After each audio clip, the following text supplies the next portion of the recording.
Shalom Bapak Ibu jemaat Tuhan yang saya kasihi. Hari ini mari kita akan belajar bersama-sama kebenaran akan firman Tuhan.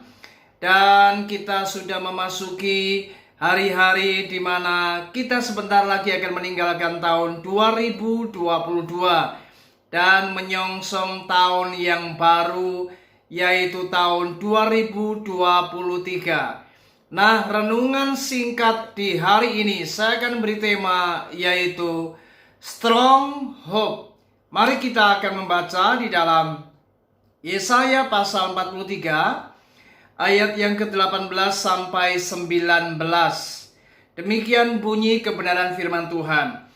Firman-Nya, janganlah ingat-ingat hal-hal yang dahulu dan janganlah perhatikan hal-hal yang dari zaman purbakala. Lihat, aku hendak membuat sesuatu yang baru, yang sekarang sudah tumbuh. Belumkah kamu mengetahuinya? Ya, aku hendak membuat jalan di padang gurun, dan sungai-sungai di padang belantara. Bapak Ibu, di dalam kitab Yesaya ini, di pasal 43, di ayat yang ke-18-19 ini, konteksnya pada waktu itu bangsa Israel karena mereka telah melakukan hal-hal yang jahat. Mereka melakukan perbuatan-perbuatan yang melanggar firman Tuhan. Maka mereka akan diserahkan kepada bangsa Babel. Mereka akan dibuang di pembuangan kerajaan Babel. Saudara, Anda bisa bayangkan betapa putus asanya bangsa Israel pada waktu itu, karena mereka akan berada di dalam pembuangan Babel. Namun luar biasa, sekalipun umat Allah sedang berada di dalam apa yang namanya penghukuman, Tuhan memberikan sebuah janji.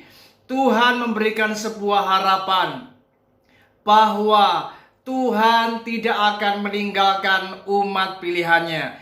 Allah berjanji akan tetap ada dan menyertai umat Israel, bangsa yang dikasihi Tuhan.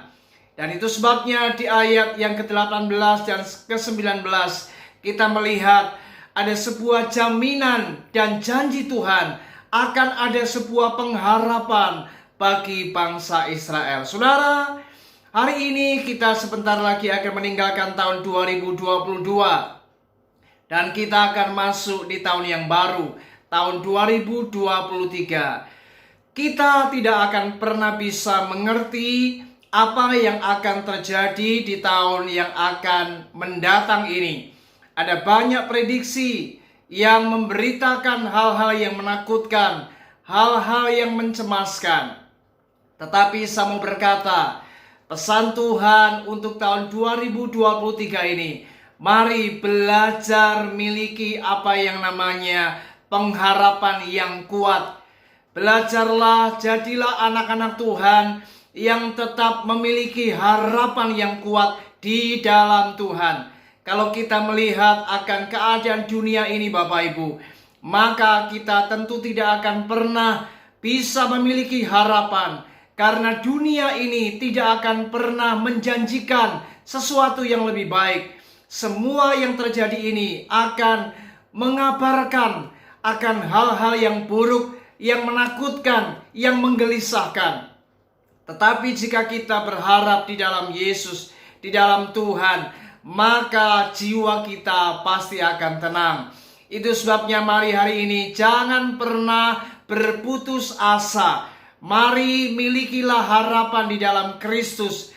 Oleh sebab itu ayat yang ke-18 dikatakan bahwa janganlah ingat-ingat hal-hal yang dahulu dan janganlah perhatikan hal-hal yang dari zaman purbakala. Artinya, mari untuk memasuki tahun 2023 mendatang, mari jangan kita selalu mengingat perkara-perkara yang lampau. Mari tinggalkan segala kegagalan, segala hal-hal yang menyedihkan, segala bentuk perkara-perkara yang mungkin pernah terjadi dalam hidup kita yang tidak menyenangkan. Mari kita harus tinggalkan, lupakan, Jangan ingat-ingat segala sesuatu yang pernah terjadi, karena itu justru akan memberikan sebuah dampak yang negatif. Kita tidak akan pernah bisa memiliki harapan. Kita tidak akan menjadi orang-orang yang memiliki harapan yang kuat. Bahkan kita akan menjadi lemah. Oleh sebab itu perhatikan di ayat yang ke-19. Dikatakan, lihat, aku hendak membuat sesuatu yang baru, yang sekarang sudah tumbuh. Belumkah kamu mengetahuinya? Ya, aku hendak membuat jalan di padang gurun dan sungai-sungai di padang belantara. Percayakah Anda bahwa di padang belantara Allah akan buat sungai bagi kita? Bahkan dikatakan di tengah padang gurun Tuhan akan membuat jalan. Artinya Tuhan kita pasti akan menyertai umat pilihannya. Allah akan membuat jalan bagi kita. Allah akan membuat sungai. Sekalipun kita ada di padang gurun, Tuhan akan memberikan apa yang namanya perkara-perkara yang luar biasa bagi kita. Percayalah hari ini, harapan kita di dalam Tuhan tidak pernah mengecewakan. Allah kita berjanji akan menyertai kita. Dia Immanuel, Allah yang menyertai umatnya. Mari yakinkan diri kita hari ini bahwa setiap harapan kita di dalam Yesus, Tuhan akan menyatakan segala sesuatunya. Dan kita akan melihat pertolongan, mujizat, kuasa Allah akan terjadi, memberkati setiap kita, memberkati keluarga kita, memberkati usaha pekerjaan kita, bisnis kita, bahkan memberkati pelayanan kita. Mari hari ini milikilah harapan yang kuat, sebab di dalam Yesus pengharapan kita itu pasti dan tidak akan mengecewakan. Puji Tuhan, Tuhan Yesus memberkati kita.